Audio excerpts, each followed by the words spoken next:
Hello and welcome to the Cybersecurity Awareness Forum.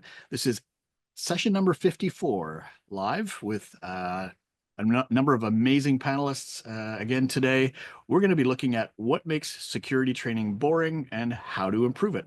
I'm Scott Wright, CEO and Chief Engagement Officer at ClickArmor, and your host for the session today. So if you're a security awareness manager, security professional, or a business manager who's concerned about cybersecurity, human risk, human vulnerability, then you're in the right place. The CSAF is an open collaboration group for anyone who's passionate about security awareness. And today, I'm going to bring the ClickArmor promo a little bit forward. We usually do this more at the end, but this session is brought to you by ClickArmor, which is the employee cyber confidence builder. It's really a gamified cybersecurity training platform that helps people engage. And that's one of the reasons I'm so passionate about this particular session. We're going to talk a lot about things that we've perhaps put into the ClickArmor platform that address some of these issues around what makes things boring or exciting or engaging. So I'm going to start with a quick couple of slides. You can see, first question is what makes things boring, and all of a sudden it degrades into a bunch of diminishing text. Wow, too bad. That was just a joke, folks. So I'm going to go into these very briefly, and then I'm going to introduce our panel and give people a chance to get to know each other here. So as we launch this session, I'm going to be talking about things like what does make security training boring, whether it's overly technical content, a lack of interactivity, repetitive formats, irrelevant examples, long durations of content being delivered. We've also got monotone delivery if it's being done live. You don't want people to be just nodding off as the presenter is going along. And we're going to have some interesting demonstrations by one of our panelists here, Chris Ellis. But we also want to, cover things like lack of practical application. How do people really apply the things that we're trying to teach them? And if they don't understand how that's going to be relevant to them, they probably don't engage. So there are a bunch of areas where we're going to cover. I'm going to start by just turning off my sharing and do a quick intro of our panelists.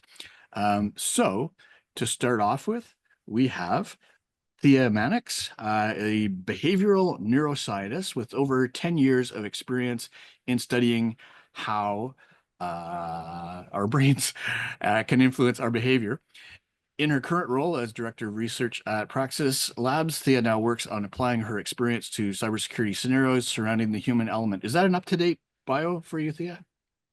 That's fine, Scott. Don't worry about it. Okay.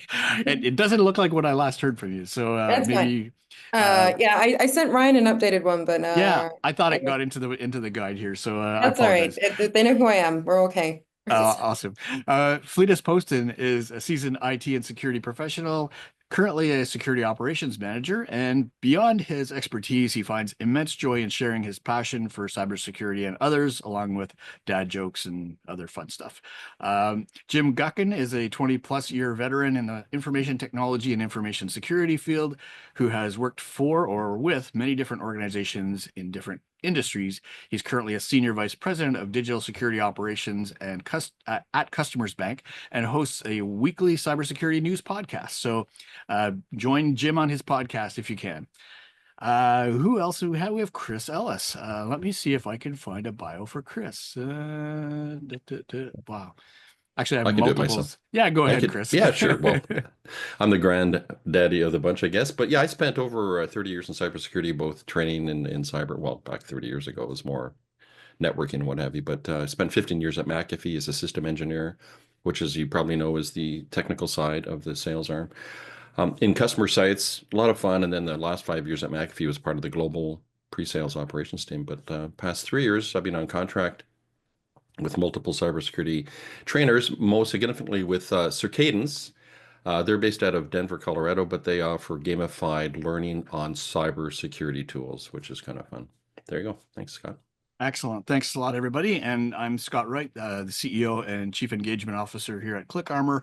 I've been in cybersecurity for over 20 years, did a lot of consulting for 15 years, and just sort of spotted that need for something to help the people side of security be more effective. And I saw a lot of things out there that didn't really engage people well enough for them to absorb the content and be resilient as we wanted them to be. So that's why I created ClickArmor as a gamified security awareness training platform. And it's gone way beyond that, but that's kind of where we came from.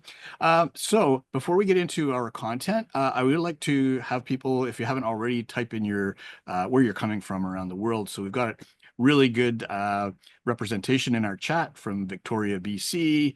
We've got North Carolina. We've got Stittsville, Ontario, Idaho Falls, Idaho, Mission, Texas, Philadelphia, Oslo, New York, Ottawa, Antwerp, and Brampton, Ontario. Awesome. Thanks very much, guys. Great representation.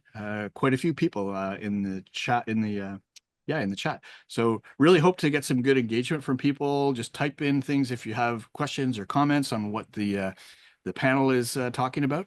And with that, I'm going to jump in and see what I put in this little deck here to see. So I guess first thing we wanted to do is to get, before I go too far, I do want to mention we'll be doing a few polls, so you might see some poll questions pop up. Would love to have your input on them.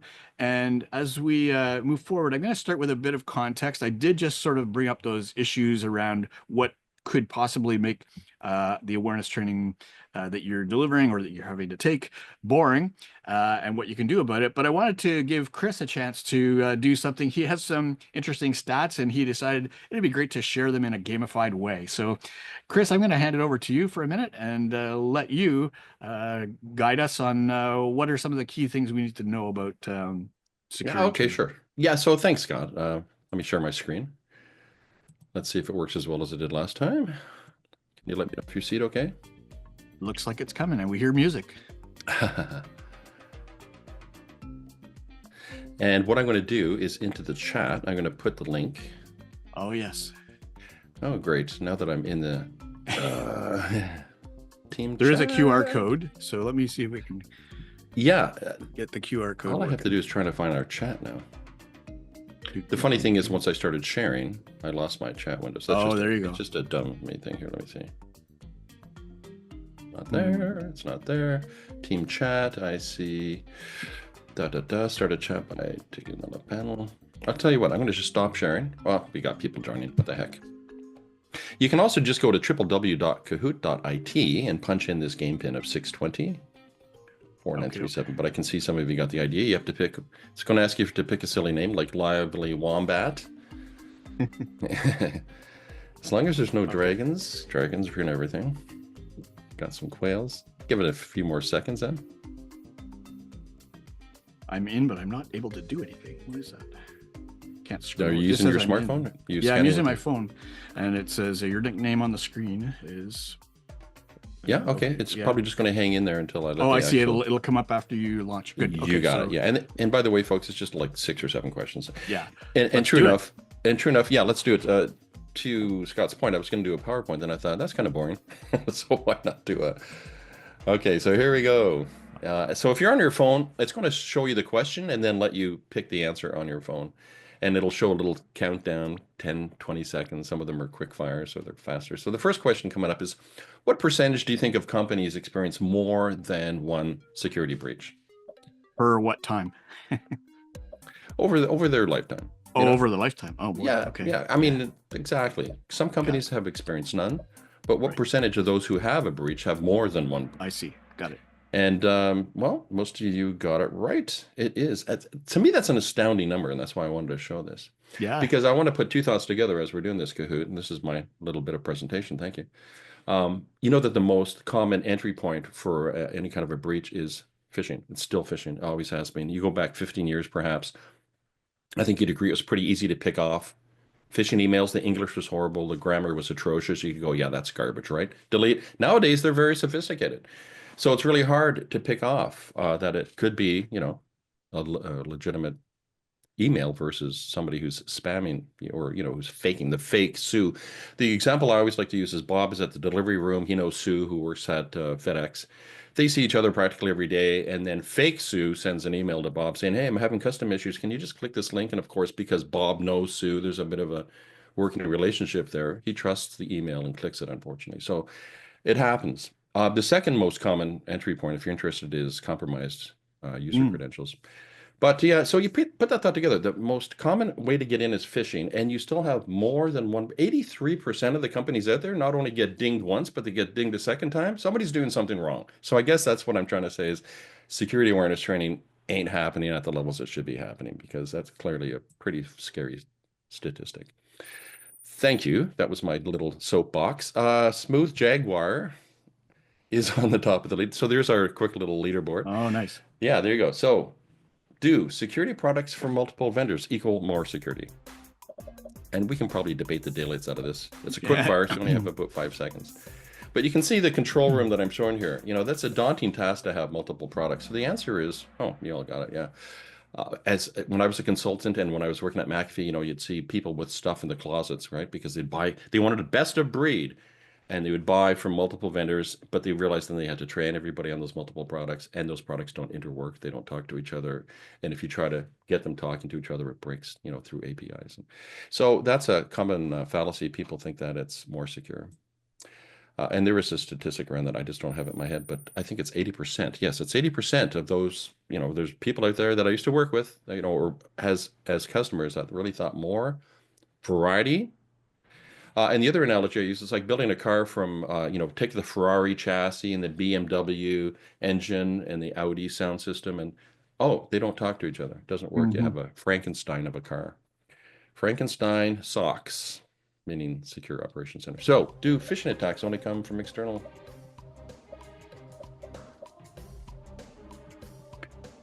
sources only? Of course, the answer is, oh, you folks are way ahead of the average curve on this. We can go a little faster too. Yeah, let's go. All right, let's do it. Quiz. What percentage of information do learners retain from lectures? Oh, good question.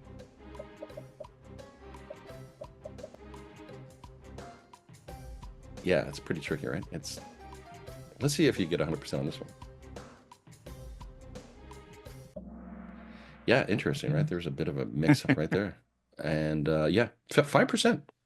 So this kind of talks to your original story there, Scott. What percentage, you know, if you're just doing it from lectures, 5%, that's an atrocious learning curve. Yeah. And I think there's just one more question here, and then I'll jump off. But yeah, so what percentage of employees remain engaged during traditional classroom style training? Kind of a similar question instead of a lecture. Now we're talking classroom. So what I'm getting at here is traditional learning. Lectures don't really cut the cheese. We're going to see that gamified really is where it wants to be, because you're only getting 10 to 30% of employees remaining engaged during traditional classroom style. All right, let's just skip right to the final. Yeah, 6 of 6. Here we go. So learning through gamification can increase retention rates up to. Oh, nice. Yeah, what numbers do you think that might fall into? And I'm probably going to see 100% on this one too. Should have done this as a quick fire. Yeah, a bit of a mix, more than I thought. A bit of mix, yeah. Yeah, 4, yeah. Over 80%. So that really does Darn, say... I got that one wrong. Yeah, it's a pretty amazing statistic. So in the essence of time, thanks. That's my quick little prezzo. Yeah. But you can see there's some interesting statistics that it really does show you, oh, here's the podium, that traditional techniques suck, and gamified stuff really helps bring it up. It makes it fun. People want to re-engage. They like the scoring, the leaderboard, just like we're doing now. Who's on the top of the leaderboard? Brings out the best in us. I'll take a screenshot of that so that we can remember that. I kill it? All right. Well, thanks, Scott. You can take back the screen, my friend. Thanks very much, Chris. Appreciate it. Some good interaction here. So one of the things I'm going to do now is I'm going to launch a poll, and it's going to be for everybody. I'm going to allow panelists to vote as well. And the idea is we just want to ask a few general questions to people, the sort of closed-ended ones, to say, you know, what are the things that you feel are criticisms about the security training you've got? It's too long, too technical, not relevant, boring, etc. So I'll let people take some time to answer that while we go on to our first general panel question. And feel free, if you're in the chat, to enter your own comments or questions. So why do security programs end up being boring in your view? And so I'm going to open it up to our panel and see who might put up their hand first.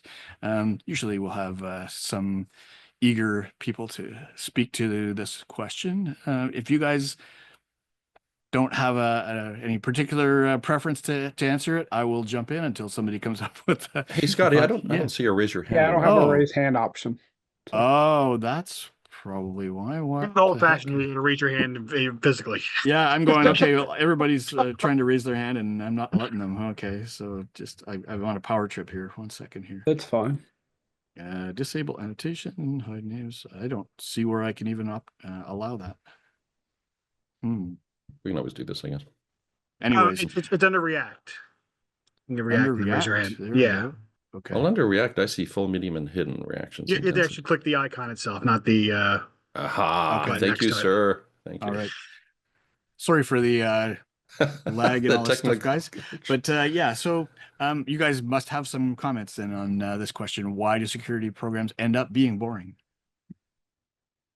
I'll take a Who- first stab. and Go then- ahead, Fleetus. So you covered it kind of in the poll, but I think it's most, in my reference and my point, it's we either have a curse of knowledge issue, so we assume that you know more than you know, or we use outdated statistics. So I appreciate Chris coming in, but like we use stats that are no longer relevant to the users. And a lot of your users are more educated than they used to be because they're aware, because we're inundated with facts day in and day out through shorts, TikTok, YouTube, news outlets. So you got to be cautious about what you're approving. And it's just not timely. The last one is it's just we wait till quarterly or annually to give training when it's not timely. Mm-hmm. Yeah, good points. Thea, did you have any thoughts? Yeah, so just from a psychologist perspective or a neuroscience perspective, there's two things that are definitely make something boring for your brain, and that is something that has nothing to do with you. It's a very egotistical machine. If it's not to do with you, that's not coming in. It's filtering information, as Fleet has pointed out, inundate with information all the time. It's very efficient. If it's not relevant, I'm just going to get rid of it. And anything that is cognitive overload, so anything that's slightly too difficult that it doesn't think it needs to take. So it's also kind of the presentation. Something else that I wanted to point out is that sometimes you can do like fun things like Kahoot. And I did a couple of studies with Kahoot actually, and those kind of gamified things. And people are very engaged in those processes, right? They're very engaged in those kind of games. But actually what they tend to remember are things like if they won or not, and the names of people they were winning against, because that was the relevant information. When you say to them, well, what were the questions you were asked? They're like, oh, there was something about it's really important as well that when you're doing these things that we remember what it's not just that they're engaged, but what are they engaged in? Is it the content or is it and that's a really good example actually. I thought that was great, Chris, of personal relevance, because it's in what context in this particular activity am I relevant? And when you make it, do I win or not?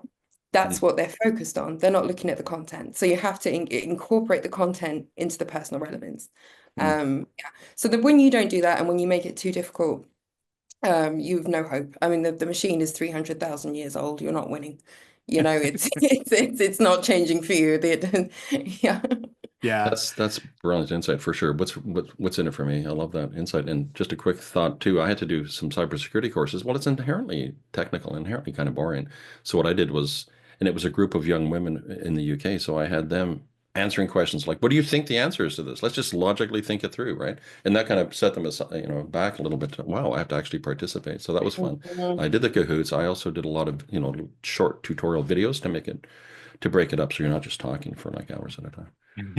Cool. Jim, did you have any thoughts? So I'm going to say a lot along the same line as Thea. I think a lot of security trainings, and Scott, when the first time me and you spoke, I said I was the guy who just kind of clicks through all the answers for this, even the security ones. That is my lifestyle, security, and I will totally ignore the security trainings wherever I go. For one, it's stuff I know. It's even before I became into the security world. I grew up in the era of the early internet. Like, the phishing emails, they're easy to spot. Try to get me to rush to do something, I'm more hesitant on emails. So a lot of stuff is common sense to me. But when I do talk to people who take my security trainings, it's a lot of trainings are very corporate based, protect the corporate systems. And I always try to bring it to, well, yeah, protect the corporate systems, but also protect your own systems at home. Don't reuse the passwords. I want to make a secure you, and then hopefully it drags over into the corporate world. So I try to make it a little more relevant to them because, you know, for example, I have 32 trainings I have to do as being part of a bank every year. And I will do all those trainings roughly at the same time, and I will retain very little information through it each time, including even the security or the IT ones. But when you put it all in there, it becomes almost like death by PowerPoint. You're just seeing the same things over and over again. Your eyes glaze over. You're just like, as soon as I can click next, I'm clicking next on the slide. And I think there is a way of making it more relevant and making it more impactful for your users. And then they tend to retain a little bit and not go over their head. But most people know what your general phishing email looks like. Those usually get reported very easy. The ones that I worry about in the corporate world are usually business email compromises. That trusted source Chris talked about earlier, abusing that. And, you know, I'll say I want to say that 20 different, you know, places I've worked and the industries I've worked, no one's really had time to digest email. You just click to do what you need to do so you can move on to your next task.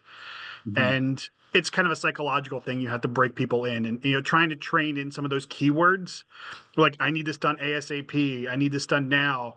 You know, your account will get shut off in 10 minutes if you're not doing this. Those are the words, you know, you can kind of train people to go, all right, if you see this, just take a second, think before you act.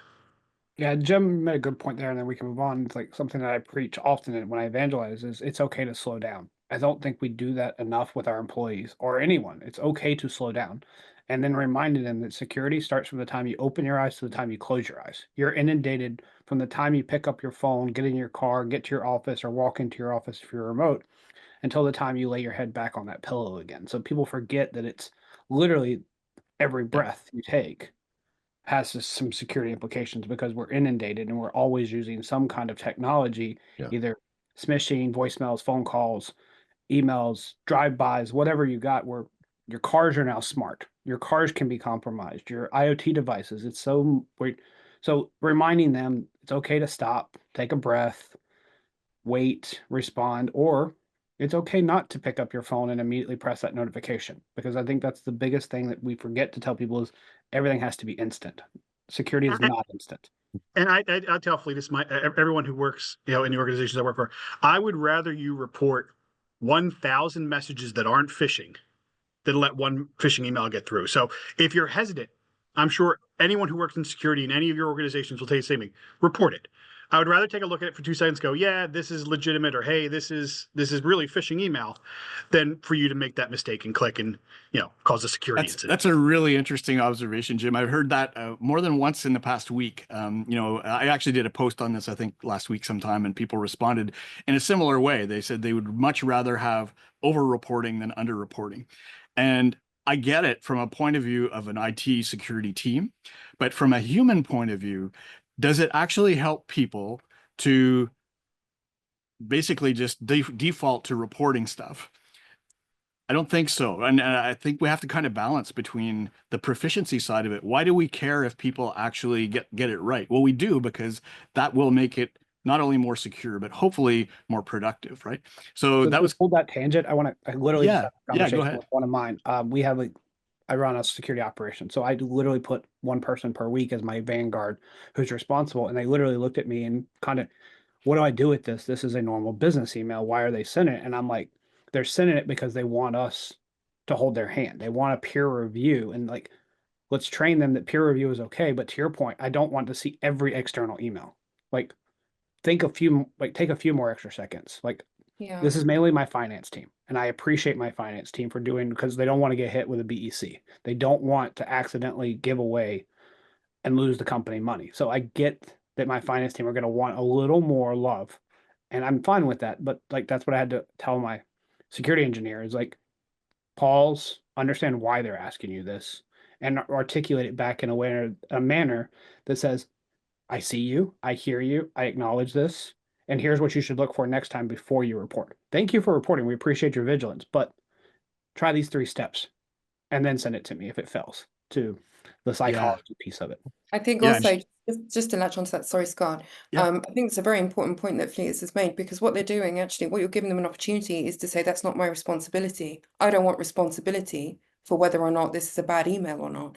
And of course, it's very easy then to report it. And that is really part of when you're building the human firewall, which is, sort of this awful phrase that goes around for the last 10 years or whatever. But when you're trying to do that, right, you want everybody to take responsibility. This is something that we're really trying to do. It's not, ultimately, if you end up with everybody's always reporting emails all the time, you've got that one poor, guy in the basement who's like absolutely inundated, who's happened to, which is not, cognitively positive. But I would also agree with Jim that you'd rather have over-reporting than under-reporting, because, there's a line there. Definitely there's a balance. But I mean, Shelley pointed out, that's where your SOC and your teams get to automate. Like, create rules that looks for certain triggers that you put in. If you have a banner, if you have a header, if you have an X header, if you have formats that technically we can do, the users, I don't want my users looking at the email header. But as a security team, if I can analyze the header in my security tools, I can automate responses. Hey, this is from our benefits team. Like, you can have this back, and I'm going to send it back to them. Or this is the training. You should take this training. This is from our learning management system. So you can put certain filters inside of your tools to immediately give it back to them with a canned response. And then, like any other SOC, you have a tiered response. If it doesn't match any of those YAR rules or anything that you have, then a human looks at it. So you can automate a lot of that first part to still give a response back. And I think that's the missing part in most organizations. I know we're on a tangent, is you need to let the user know that you saw the email. Like, sometimes it's just a black hole. Like, I have users who's like, you never respond to me. I'm like, because it's not malicious. And we told you that in our training. If you don't send me a malicious file, I'm not gonna get back to you.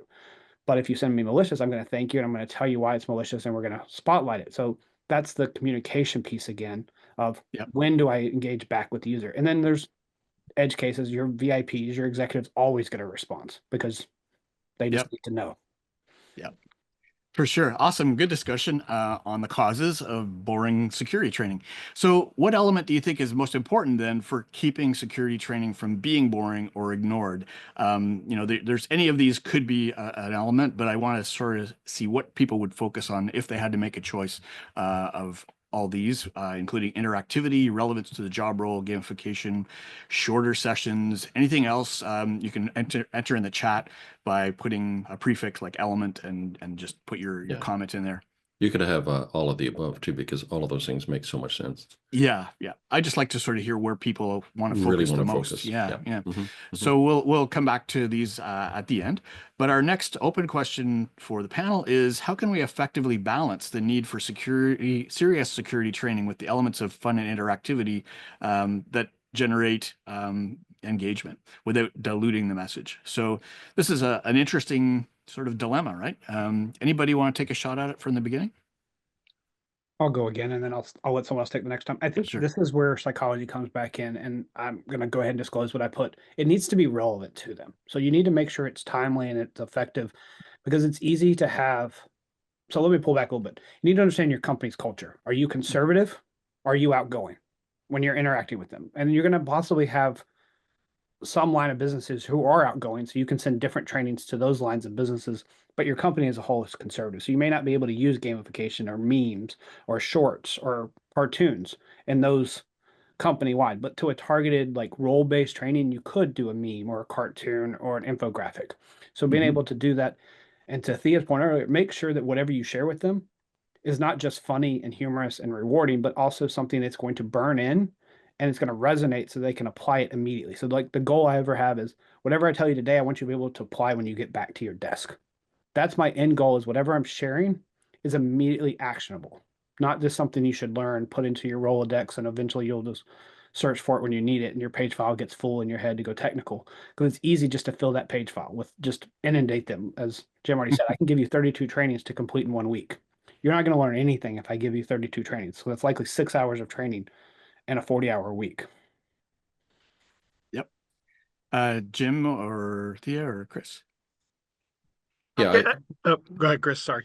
Well, I'll just be real quick. Just one thing I do find about gamification that I wasn't expecting was that some people are like, especially some of the super techno types, they think gamification means not serious. Therefore, and I had somebody actually exit one of the gamified workshops as them because they said, "Oh, I don't do games. I'm too serious for that. I thought, well, that's an interesting POV, but the balance, yeah, I think is important for the reasons that we've talked about, right? It does, the statistics are there, and to your point about Mhm. statistics can change, and I so agree. I hate statistics for that. You could Google the same question 20 times and get 20 different answers, of course, as to what the exact statistic is. But overall, I think we know when it's gamified, and to Thea's point, uh, if there's something in it for me. And I think that's why sometimes the leaderboard is cool. It's like, oh, because the ego kicks in. I always find when we run the workshops, they want to get to the top of that leaderboard and stay there. So there's that motivation. Good. That's motivation. Are they going to remember everything they're doing? No, but they're still, it's going to stay in their headspace, I think, a little bit better. So I'm a pro, but I have seen people that aren't very happy with the gamified part. Anyways, that's it.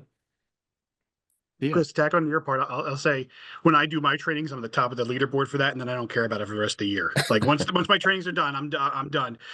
What I've kind of Yeah. found, especially as the younger generations coming in, is shortness in it, because all those other Yeah. points are great and they're important. Don't get me wrong from a security perspective, but I'm not going to make security training relevant to everyone. Your doctor who's sitting there, who's working, the nurse, the front desk clerk, that security's never going to be their concern. But shortness, they tend to, you can kind of like Felice has said, TikTok's really big. You kind of Yeah. rotate through these things quickly. And I find myself, even as a security professional, paying attention more to some security things. So that's mostly what my TikTok feed is. And I learn more that way than I would through a longer thing. Because honestly, after about 5 minutes of any training, you could train me on things that I am super interested in, I'm locked in, I'm focused on. After 5 minutes, I'm like, oh, what's going on my phone? What emails have come in? What do I have to address? What security incident we looking into? Like, these are all things that, like, as part of my job, like, I have to, like, tamp myself down. Like, all right, putting the phone on mute, putting it away. Let me see through the trainings. But then after 10 minutes, it's whatever you're teaching me is not working. And some of our courses that I have currently are interactive. You click and you drag the balloon to the right box, or you click the right check boxes. I will brute force that every time it is given to me. I won't pay attention to it. It's hard, and as a security professional, I'm like, oh, these are very important, everyone needs to learn them. But at the same time, I have a hard time sitting through my own security trainings, regardless of how entertaining I may make them, no matter how relevant I may try to make it. So I think, being brief and imparting the information you have, I think, has the best chance of reaching some people. And spreading your trainings out over the course is that, don't try to do my thing in 2 weeks, get 32 trainings done on a variety of topics, from security to what happens if a bank gets robbed. Like, it's not it's a hard thing for people to do. And if it's split out in shorter sessions, I think are probably the best ways to make it relevant to them. Excellent. Yeah, I mean, obviously, I'm owner of a gamification platform, so I'm big on gamification. But I agree. I think all of these elements are important. I wouldn't say that any one is really more generally important. It's our own perspective in each of our cases that sort of drives this selection in terms of what's important. But I think there's some the elements of gamification I think that people generally don't understand is everybody has a different definition of what gamification really means.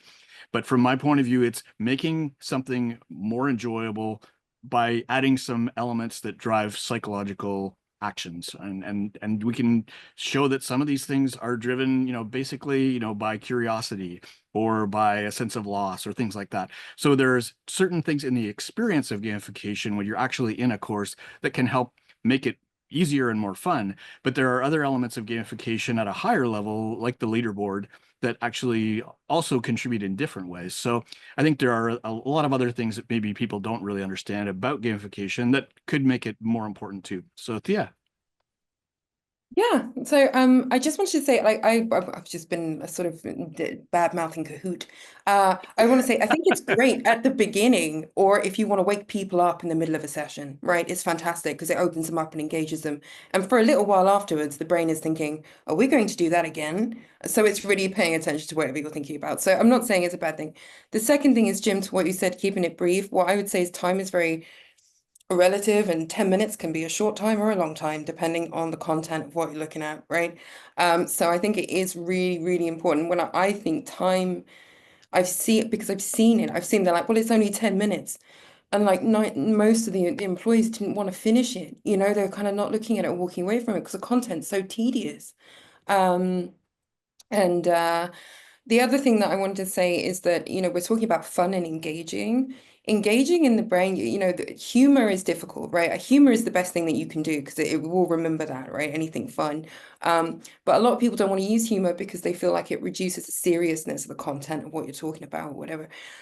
I don't necessarily think that's true, but what I would say is that what you can replace humor with, if you're uncomfortable with it, is surprise. So Yes. something unexpected, particularly on a sensory level. So anything auditory, visually or whatever that they weren't expecting will cause, your brain does not like that. It likes to be able to predict everything. And if it predicted something and it was wrong and that didn't go how I thought it was going to go, that goes into the memory bank very, very quickly and it will stay there for quite a long time. Yeah. Can replace humor with surprise if you're uncomfortable with humor.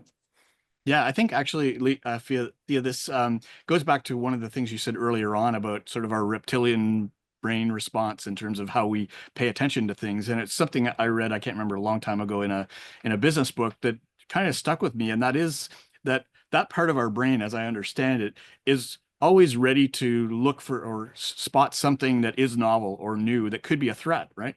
And so that grabs your attention and you focus on it, your adrenaline goes into it and you do that. But that only lasts for a certain period of time. And so you're going to degrade into some kind of routine mode. And so you can't do that too often to grab people's attention. So it has to be a good balance between grabbing attention, giving something informative, and engaging people in different ways, I think. So I think that's really an interesting observation. So I want to pull something out of the chat real quick, and I've seen this work and not work at the same time. It says Troy's asking, have you ever seen trying to slow them down, ask them something today, quiz them tomorrow? That works and doesn't work at the same time because depending on when you train me and what you train me on, I'm going to likely, again, I'm going to purge my page file when I go to sleep tonight. I'm going to forget what you trained me on unless you're going to refresh me tomorrow morning. So be careful about that one. But if you're in like a in-person training, yeah, tease them at the end of the day. Hey, tomorrow we're going to talk about this. Go home and do this, or take a fact that we learned today. I'm going to talk about tomorrow. You can do it in a college class too. So I can see it work if it's interactive, like if you're in it interactive. But if I'm just giving you like an on-demand training, I have to quiz you then because we all are used to screen time, and Thea could probably correct me if I'm wrong. Screen time is different than standing in front of someone and talking. You're likely to have a different hormone difference. You're going to learn different. You're going to tie the neurons differently when you're literally physically close to someone versus having a conversation through a screen and hearing someone talk to you. So Yeah. I would do that more for in-person training if you're going to do the following day versus doing it for an on-demand or a live Zoom or Teams-based training. Yeah, I want to jump in there too because I noticed that Troy message, and because I was asked to do that course I mentioned for the women in the UK, and they wanted to do it as a 5-hour session, and I instead took it into 5 1-hour workshops throughout the week for that very reason. We did one topic a day, and to your point, it was exactly that. Because I said, hey, and tomorrow we're going to do this one and do a bit of research, and we'll have a quiz first thing in the morning to see what you might have. Yeah. Anyways, I like that. You have smaller pieces versus a big chunk. You have a poll up there, do you, Scott? Yep, just moving along, unless anybody has more to say on that particular I just have one thing question. to say. Yeah. That we have, it's called the forgetting curve. It's quite one of the things that we can test really easily is learning because we can ask people in psychology. If you do not either reinforce or do as Chris suggested, tell them you're going to need this information tomorrow, you will forget 70% of new information within 24 hours. Wow. That is a really consistent finding. So just out of interest, now you need some sort of reinforcement. Yeah. That's a tidbit worth repeating at the end of this whole session. The forgetting curve. I love it. Yes, I totally love that. Awesome. Okay, I am going to move on. Just to, as you saw, I've launched the next poll question, which is, what is the biggest challenge in making security training engaging? Is it lack of time, lack of ideas, lack of tools, lack of expertise, or something else? If it's something else, you can put that in the chat as well. But be interested to see what people feel is the barrier to them creating something that is engaging in the training. So last question for the panel is, can you share examples of how gamification has been successfully integrated into security training programs? We're talking specifically gamification. I'm open to any discussion about how we make things more engaging in general, and what impact it's had on employee engagement and retention. So happy to open this question up to the panel. Anybody want to start on that? I'll start with just the negative of this, because I'm still trying to figure out how to make it. Is that gamification means a lot of different things, to a lot of different people. And as I said, in my organization, we have the leaderboard, and that's a very short term measure. You know, if I do my trainings beginning of the year, I'm on the top of the leaderboard, or I wait to do them at the end of the year and I'm on the top of the leaderboard.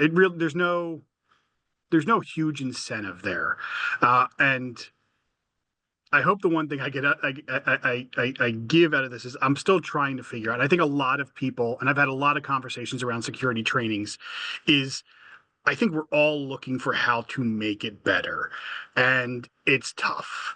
And I don't think anyone has a great thing that works for everyone else, especially with the mishmash of generations you have in an office. You know, your people who are older have a different learning curve than your Gen X or your millennial or your Gen Z or your Gen A. They all learn differently, and I think my hope is that what comes out of this is eventually we train for the person, not necessarily a blanket training for everybody, because I don't learn the same way Fleetus learns. And that could be what kicks me off on that. As I said, my big thing is I always try to make it apply to them personally. As Thea said, we're very selfish creatures. So if I can say, hey, if you can secure your home, then maybe you'll be better off securing the stuff in the office training wise. But I don't know. I don't have a great example, because I don't know what a great security training program looks like, because as I said, I brute forced my way or clicked my way through every single one I've ever had, and not really had that retention there. And so it's my responsibility to do it for companies. So how can I, if I'm not engaged, how can I make sure others are engaged? So I'm hoping that we figure this out as businesses grow and technology becomes more interfaced with things. And I don't want to throw out the word AI, but maybe AI helps in some of the aspects and kind of corrects itself to train people. I just don't know the answer. So I figure I'll start first, because it's the down spot and everyone can kind of raise up and give it better examples after me.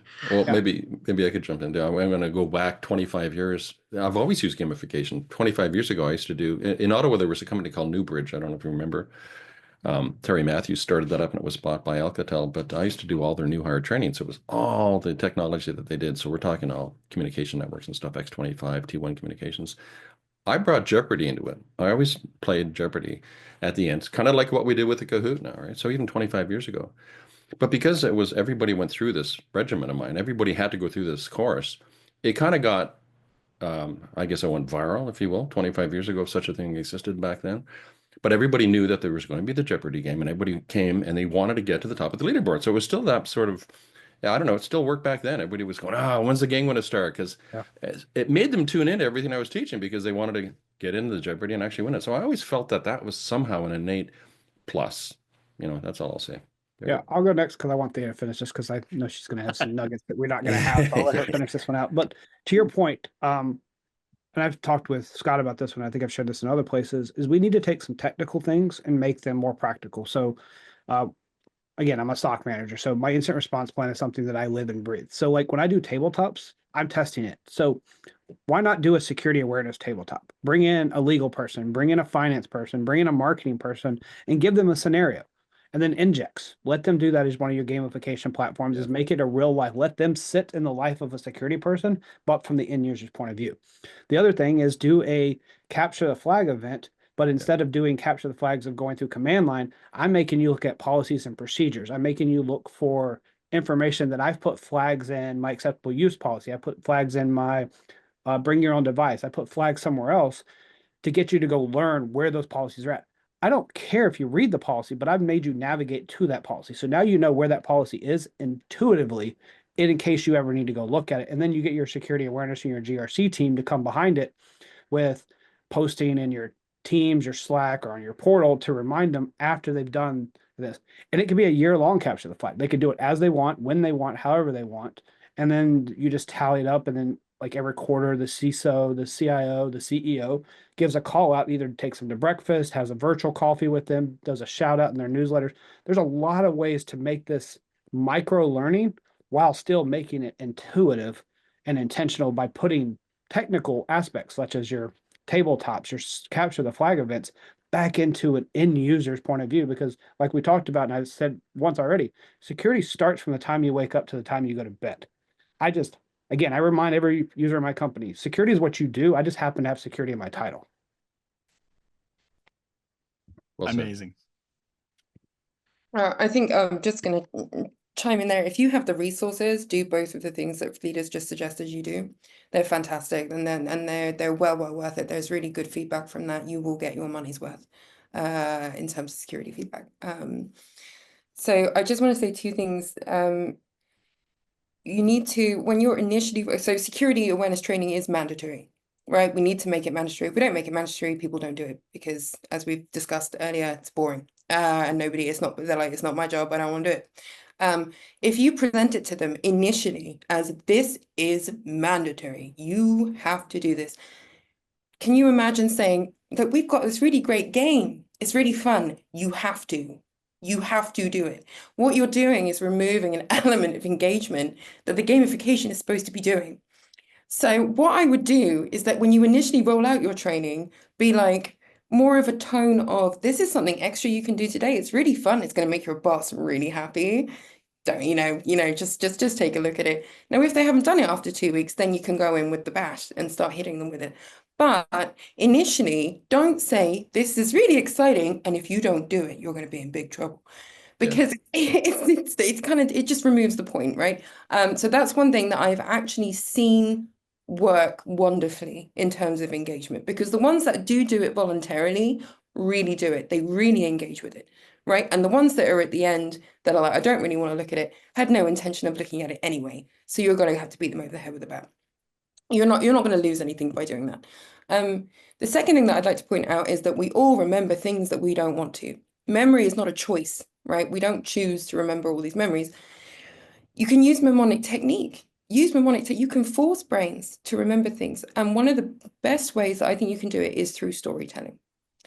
From a neuroscience perspective. And that's because if you give them lots of individual pieces of information, those are stored separately, right? So that's high usage, it's high calorific intake, you'd have to maintain those. If they're attached on a story, they get condensed. So you're making that much easier for your brain to remember. The other thing is the likelihood that this element dies is very unlikely because it's attached to 4 other elements and they're all maintaining each other because they're condensed in a story. So tell the story. Even if it's a ridiculous story, aka you can introduce humor in there quite easily, right? It's an absolute nonsensical, ridiculous story, introduce surprise and humor in that, and maintain that, and they will remember it, even if they don't really want to. So those are 2 things that I would say have been probably the most effective. Nice. There's a reason I wanted her to go last. Well, you know what? Who gets the last word? I do. Of course you do. I agree. I totally get, the theory behind it, but we've actually seen it work with ClickArmor, and for various reasons. Maybe it's accidental or whatever, but there are combinations of things that we do where we show, even for people that have a mandatory program, they get people through faster when it's gamified. They get 90% of their a 600-person organization completes it in less than 3 weeks. And that's something that I've seen in larger organizations using just the stick and not the carrot, and using boring stuff, and they can't get 60% of the people to do it in 2 years. So it's, there is a difference. There are some things that work, and I'm not sure exactly why, but that's kind of what we sort of have seen. And so I'm actually, if we have a minute, I'll show you what I mean by that. But first, we're going to look at the poll results and just have a quick discussion of that. So when we were looking at sorry, these are all numbered 1 because I did them in 3 separate polls, but which of these criticisms do you receive most about recent security training? Boring is by far the most. So we picked a good topic for this week. The other ones were fear-mongering, too vague, not relevant. Interestingly, we had a good discussion on relevance, but it wasn't rated as one of the higher things here. Too technical, too long, for sure. We did talk about. what is the biggest challenge in making security training engaging? Lack of time came out to be, now this is obviously not statistically significant. We only had, 20 or 30 people in here, but, it looks like the theme is lack of time in getting something to be engaging. And then the third one is, what element do you think is most important for keeping security training from being boring? Even though gamification didn't come in, in the lead, relevance is really important. And we all agree, I think, on that. In fact, I think I just posted something in the chat that I'm seeing a lot more focus on role-based training that is tailored more towards somebody's role to make it relevant and make it meaningful, right? And I think AI is going to help in creating content that is more tailored more quickly and more easily. So any comments on those results? Any surprises or insights? The only surprise, and I think it's not really a surprise, and I think we all know this, is learn the culture of your organization. Learn what piques their interest and what doesn't. I mean, to Thea's point, things are mandatory, but it's called social engineering, aka sales. It's how you present the data to them is how they're going to retain it and how they're going to learn, how they're going to grow. So like we use negative connotation of sales and social engineering, but that's all we're doing at the end of the day is tricking our employees or tricking us as a human to pay attention. Like I just want to be intrigued. So a good story, what's in it for me, make me feel warm and fuzzy. That's how you're getting me to pay attention. And then you come back and you massage that. Okay, now that I've got your attention, this is what I want you to get from this. And then you test them on it. And it can be formal testing, informal testing, but it really comes down to retention. How do you get someone to retain something? To get them to retain is you have to know what piques their interest. Like my interns, my 10 and 8-year-old, I know one's going to like it this way, one's going to like it that way. So I have to present when I parent differently to my kids. Like it's parenting 101 again. So like do the same thing. Like we already talked about this. I can go tell a story to my finance team that's going to resonate if I can use business. So that bilingual, Chris. If I speak business terms to my finance team, it resonates better.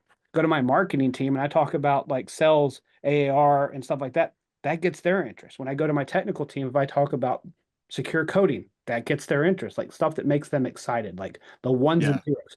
So just being able to tell a story, it resonates with them. When I tell a story, like again, side story, took an Uber recently, found out that my Uber driver was a dental hygienist. So I talked about brushing and flossing and how MFA ties in. That's how I brought security into the conversation, is just talking about why do we brush our teeth? Why do we floss? It's preventative maintenance. MFA is a preventative control. Boom, done. I resonated with the dental hygienist and talked about MFA. My daughter's a dental hygienist, so maybe I should try that on her. But another thing, if we only could tie FOMO into the training somehow or into the gamification, the fear of, the gamification is so strong or so cool that people look forward to doing it because it's like, what am I missing? Everybody's talking about this. I have an interesting story about that too. And when we prototyped ClickArmor, one of the things I had was timers, right? So you could actually see how much time you have to get something done. Oh, cool. And amazingly, that put way too much pressure on people. I can imagine. They just did not react well. And so we do reward people for finishing more quickly, just like in the Kahoot one. The people who answered quicker got more points, but we don't make it overt or explicit. Before we leave, I know we're really close to the end. I don't want to miss the chance to just let people see what we actually created at ClickArmor, and then we can finish off with some final thoughts. But what I'm showing right now is a few examples of what we actually do at ClickArmor. This is our dashboard for users. So you can see initially it's visually dynamic. It's different than anything you'd normally see. So, I mean, that grabs people's attention long enough for them to give you a chance at least, right? And then, of course, we do have a leaderboard, which is anonymized. And that means that people get assigned a random name and a random avatar. But you can see a lot of people have actually gone in. Normally, the avatar is a robot. So a lot of people have gone in and taken the time to change their name and their avatar, and that gives them a sense of ownership, which is another part of gamification. It's not just about points and badges and leaderboards, but you get a bit of ownership there. And just a few things I wanted to show you. So this is our phishing simulation capability. It's what I call a virtual inbox simulator as opposed to a live phishing simulator. So we will have taught people in an earlier gamified lesson about what they should be looking for. Sender email addresses, hovering over links, and then deciding if something is suspicious or not. And then they get points and immediate feedback if they've actually done it right. And if they got it wrong, then they'll get some a little bit of negative feedback, but not enough to discourage them. That was another thing. People said you should have multiple lives and you could lose a life. People don't like to lose their lives. That's something we've learned as well. So we have learning quizzes that will allow you to make guesses even if you don't know, and explore and get points for that. We have other ways we can do actually just about any scenario, from a social engineering situation, creating some context and giving people a sort of choose your own adventure experience. That's fun and creates really good value for social engineering. We have word searches. And then in the back end, of course, from a management point of view, you want to know how people are doing, and you can zoom in on courses and schedule a lot of automation for things like notifications. So you do sometimes need to remind people, and that's part of the process, right? And rather than chasing people, we want to be able to make that all automated. So don't want to go too far into this, but if you'd like a demo of ClickArmor, would love to have a chance to chat with you about it. And with that, I will go back to my And to your screen. credit, your courses are very much storytelling too, which makes it kind of fun. We do try to put a narrative aspect in it. Yeah, In yeah. fact, when I created the sort of vision for this, I was studying at the time. I read a lot of books on gamification and game theory and stuff like that for education. And there's a model called octalysis, which Yeah. I don't know if you've heard of, but it is sort of an 8-sided model. And each of those dimensions brings a different approach to guiding people or motivating people to actually engage. And that's kind of what we try to do, to not overdo it on any one area. Yeah. So let's finish off our discussion. I'll give everybody a chance to do one last roundtable thing. What do you think people will do differently as a result of this session? Any thoughts from the panel? What did we learn or conclude from this session? My shameless plug, and then I'll let Chris go, is it starts with you. You can change what you do first, and then it's contagious. I mean, I preach security champions. I preach knowing what you do. Shameless plug. I put out a daily short on just a security awareness topic that I've been posting on. I have a food for thought on LinkedIn, and I have a small video that I've been posting on YouTube. And I've recently had people say, I appreciate that. It's something I check out to refresh, to recalibrate periodically, because I didn't think about it. Like, I wasn't answering my food for thoughts for like 2 years. I've been doing this for, well, sadly, over 2 years, or happily over 2 years, however you want to look at it. People started asking when I've seen them at conferences, why do you do this? I'm like, it's to get you to think. Like, that's all I have to do, is I just want you to think about the question. So what I want you to do differently on this, and I'm going to do differently, is I'm going to go back and think about that learning curve. That 70% of what I tell you is likely going to need to be revisited shortly after I tell you. So that's going to be something I'm personally going to take back to my team. Excellent. And for me, it was I love Thea's. Sorry, is it Thea? Thea? Oh, just have at it. Nobody. TM. I love the your element of surprise. I think that's so brilliant. I hadn't thought of that before. I'm going to add that to my toolkit. And also, of course, storytelling. It's such a great way to keep it. I just thought your ideas were really great. Thank you. Good takeaways for me. All right, folks. I'm just going to close off. There is, oops, I think I'm sharing a whole screen where I shouldn't, but give me a chance to do this again.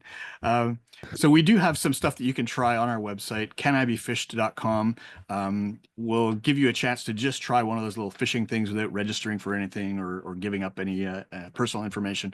But they can also be used as a way of assessing a group of people by sending a URL, and everybody who tries it, basically their IP gets registered, and then we can actually just say, how did people do in general? How many people got everything right, etc. So it's a fun kind of way to assess your organization in a different way than just sending them a live email to see if they actually click on it.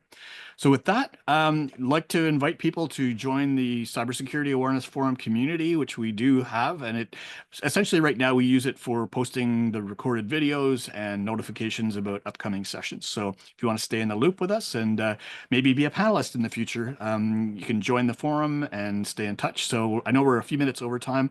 Really appreciate everybody being with us today. Thanks very much to the panelists and for everybody that participated in the chat. And until next time, just remember, engaged employees reduce risks.